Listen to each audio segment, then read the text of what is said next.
दिसंबर का पहला पखवाड़ा चल रहा था। शीत ऋतु दस्तक दे चुकी थी। सूरज भी धीरे धीरे अस्ताचल की ओर प्रस्थान कर रहा था और उसकी किरणें आसमान में लालिमा फैलाई होती। ऐसा लग रहा था मानो ठंड के कारण सभी घर जाकर रजाई में घुसकर सोना चाहते हों।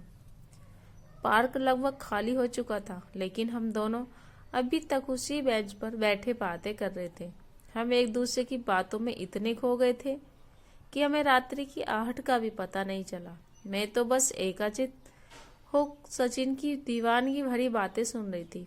मैं तुमसे बहुत प्यार करता हूँ रमा, मुझे कभी तन्हा मत छोड़ना, मैं तुम्हारे बगैर बिल्कुल नहीं जी पाऊंगा, सचिन ने मेरी उंगलियों को सहलाते हुए कहा।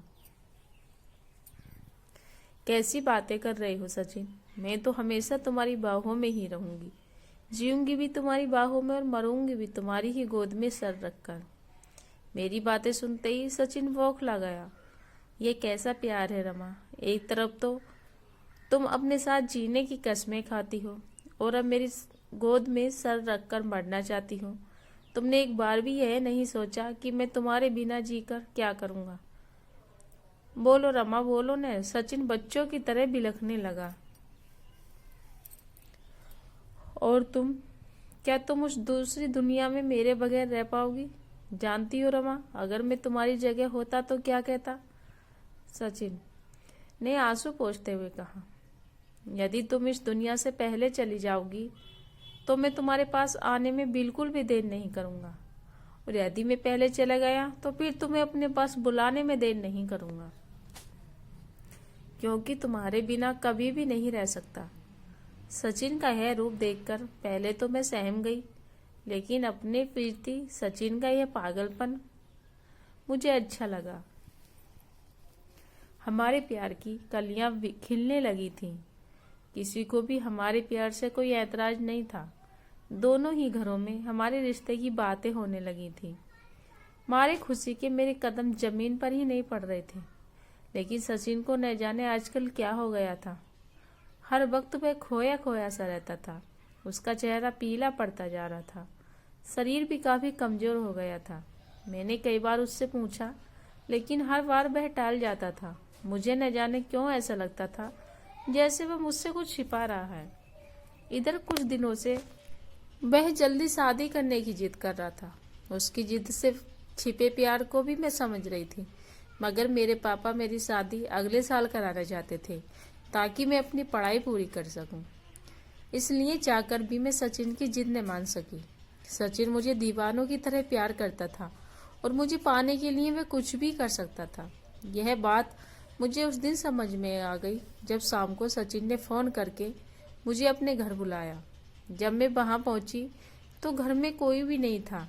सचिन अकेला था। उसके मम्मी पापा कहीं गए हुए थे।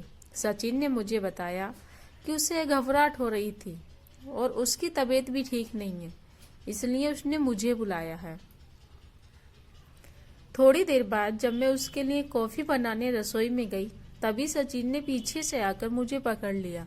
मैंने घबराकर पीछा हटना चाहा, लेकिन उसकी बाहों की जंजीर ने तोड़ न सकी। वह बेहताश मुझे ही करने लगा। मैं तुम्हारे बिना नहीं रह सकता रमा, जीना तो दूर, तुम्हारे बिना मैं मर भी नहीं पाऊंगा।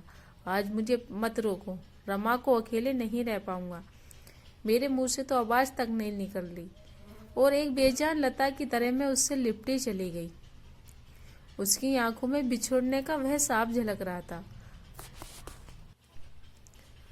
और मैं उन आंखों में समाकर इस भय को समाप्त कर देना चाहती थी। तभी तो बंद पलकों से मैंने अपनी सहमति जाहिर कर दी। फिर हम दोनों प्यार के फनते सागर में डूबते चले गए और जब हमें होश आया तब तक सारी सीमाएं टूट चुकी थी। मैं सचिन से नजरें नहीं मिला पा रही थी। उसके लाख रोकने के बावजूद बिना कुछ कहे वापस आ गई। इस बात को 15 दिन हो गए। इन 15 दिनों में न जाने कितनी बार वह फोन और एसएमएस कर चुका था, मगर न तो मैंने उसके एसएमएस का कोई जवाब दिया और न ही उसका फोन रिसीव किया। 16वें दिन सचिन की मम्मी ने ही फोन करके मुझे बताया कि सचिन पिछले 15 दिन से अस्पताल में भर्ती है और उसकी अंतिम सांसें चल रही हैं। सचिन ने उसे बताने से मना किया था, इसलिए अब तक उसे नहीं बता पा रही थी। इतना सुनते ही मैं एक पल भी न रुक सकी।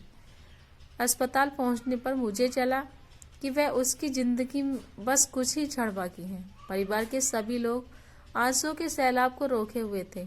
मैं बदहवास की दौड़ती हुई सचिन के पास चली गई। आहट पाकर उसने अपनी आंखें खोली। उसकी आंखों में खुशी चमक रही थी।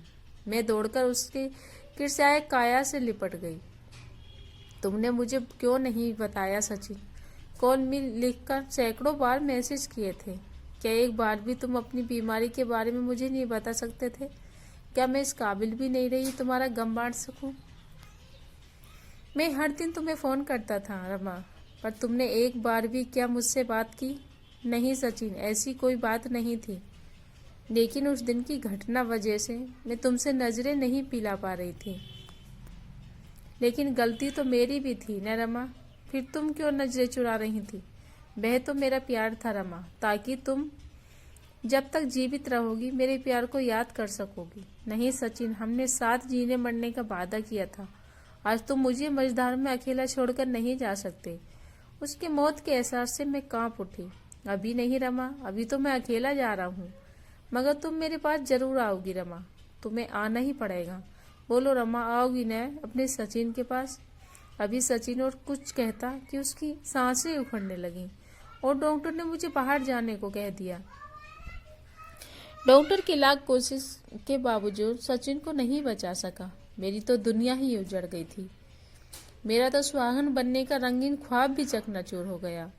सबसे बड़ा धक्का तो मुझे उस समय लगा जब पापा ने एक भयंकर सच उजागर किया। यह कॉलेज के दिनों की कुछ गलतियों का नतीजा था। जो पिछले 1 साल से वह एड्स जैसी जानलेवा बीमारी से जूझ रहा था, उसने यह बात अपने परिवार में किसी से नहीं बताई थी। यहाँ तक कि डॉक्टर से भी किसी को न बताने की गुजारिश की थी। मेरे कदमों तले जमीन खिसक गई। मुझे अपने पागलपन की वह रात याद आ गई जब मैंने अपना सर्वस्व सचिन को समर्पित कर दिया था। आज उसकी 5वीं बरसी है और मैं मौत के कगार पर खड़ी हूँ। अपनी बारी का इंतजार कर रही हूँ। मुझे सचिन से शिकायत नहीं है और न ही अपने मरने का कोई गम है, क्योंकि मैं जानती हूँ कि जिंदगी के उस पार मौत नहीं बल्कि सचिन मेरा बेसब्री से इंतजार कर रहा होगा। मैंने सचिन का साथ देने का वादा किया था, इसलिए मेरा जाना तो निश्चित है।